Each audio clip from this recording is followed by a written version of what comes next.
एक दफ़ा का जिक्र है, एक दूर दराज मुल्क में एक खूबसूरत शहजादी पैदा हुई। उसका नाम शहजादी मेहर उन्नीसा रखा गया। उसके वलीद बादशाह सिकंदर और वलीदा मालिका गुलबदान अपने मुल्क के आदिल और मेहरबान हुक्मरान थे। मुल्क खुशहाल था और अवाम अपने बादशाह और मालिका से मोहब्बत करती थी।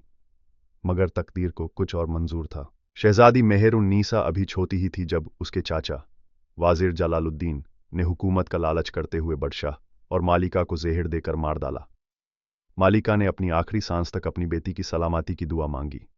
शहजादी के चाचा और चाची जरीना ने हुकूमत अपने हाथ में ले ली और मुल्क पर जुल्म करने लगे।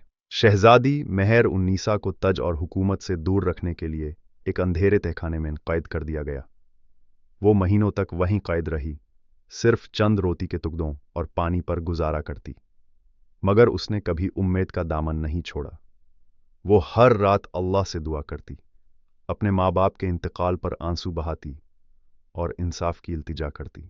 एक दिन एक दौर मुल्क का शहजादा कमरान शिकार करते हुए अनजाने में इस मुल्क की सरहद पार कर गया।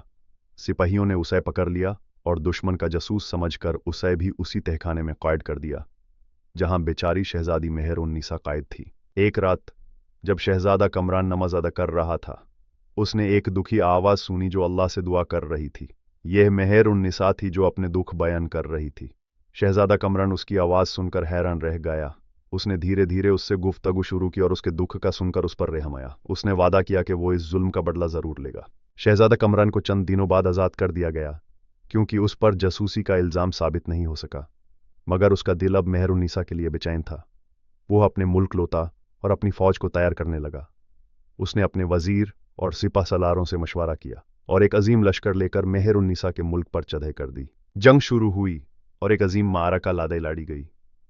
शहजादा कमरान और उसके सिपाहियों ने दुश्मन के लश्कर का दिलेराना मुकाबला किया। आखिरकार शहजादा कमरान ने शहजादी के जालिम चचा को शिकस्त दी और उसे और उसकी जालिम बीवी को उनके गुनाहों की सजा दी। जंग जीतने के बाद शहजादा कमरान ने खुद तहखाने में जाकर मेहर उन्नीसा को आज़ाद किया।